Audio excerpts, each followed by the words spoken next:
खुशामदीद नाजरीन। आज का लफ्ज़ है अबैट,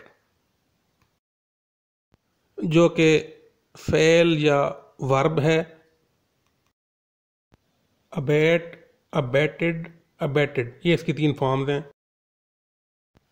टू मेक लेस एक्टिव और लेस इंटेंस और डिक्रीज, जिसके मानी हैं कम करना, कमी करना, या कम होना या कमी होना।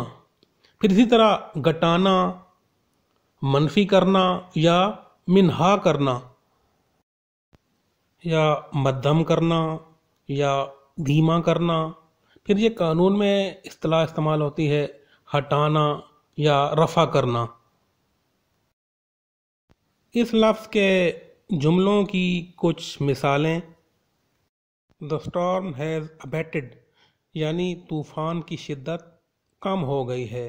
या इसी तरह द मेडिसन अबैटेड हिज पेन, दवाई ने उसकी तकलीफ को कम कर दिया है। इसके हम मानी या मुतरादिफ अल्फाज जैसे abolish, abrogate, decrease, anal, subside वगैरह। मुतज़ाद अल्फाज की मिसालें जैसे expand, rise, extend, increase, insight वगैरह। लफ्ज़ अबैट से अखज़ शुदा या इसके मुताल्लिक़ कुछ अल्फाज जैसे अबैटेड आर्म्स, यानी नाकारा असलहा या हथियार वगैरह, यानी जंगों में वैसे तलवारें वगैरह जो कुंद हो जाएं और इस्तेमाल के काबिल न रहें तो उनको अबैटेड आर्म्स कहते हैं। अबैटमेंट यानी कमी, तख़फ़ीफ़ या कटौती।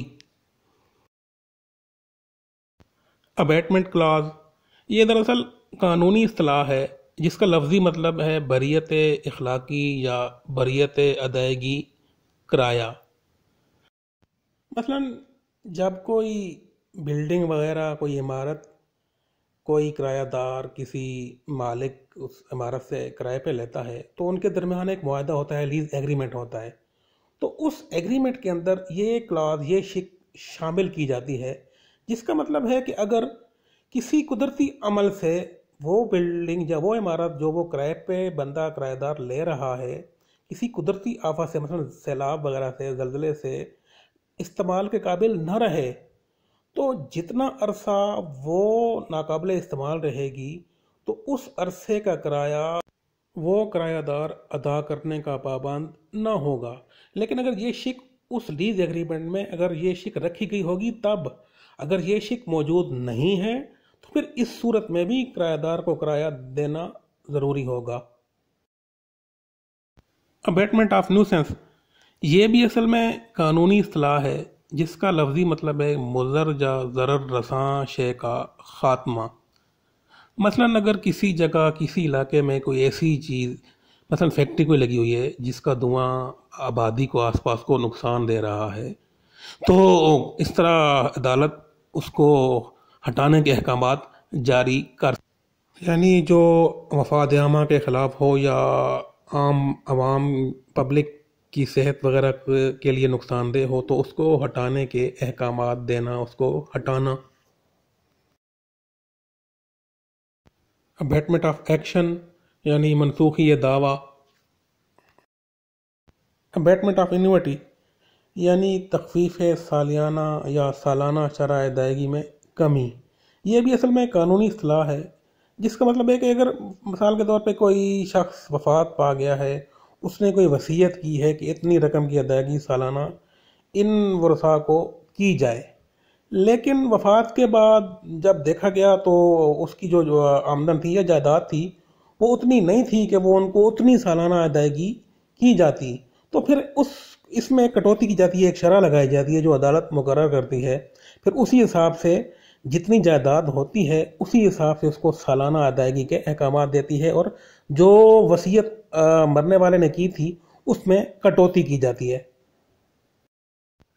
अबेटमेंट ऑफ अपील, सुकूत अपील या मनसूखी अपील, ये भी कानूनी इस्तेलाह है जिसका मतलब है कि किसी शख्स ने जिसको कोई फौजदारी क्रिमिनल केस में सज़ा हुई है और उसने उस सज़ा के ख़िलाफ़ अपील की हुई है, और उस अपील के दौरान ही अगर वो शख्स वफात पा जाता है तो उसकी अपील पे समाअत कार्रवाई रोक दी जाती है। इसको कहते हैं अबेटमेंट ऑफ अपील।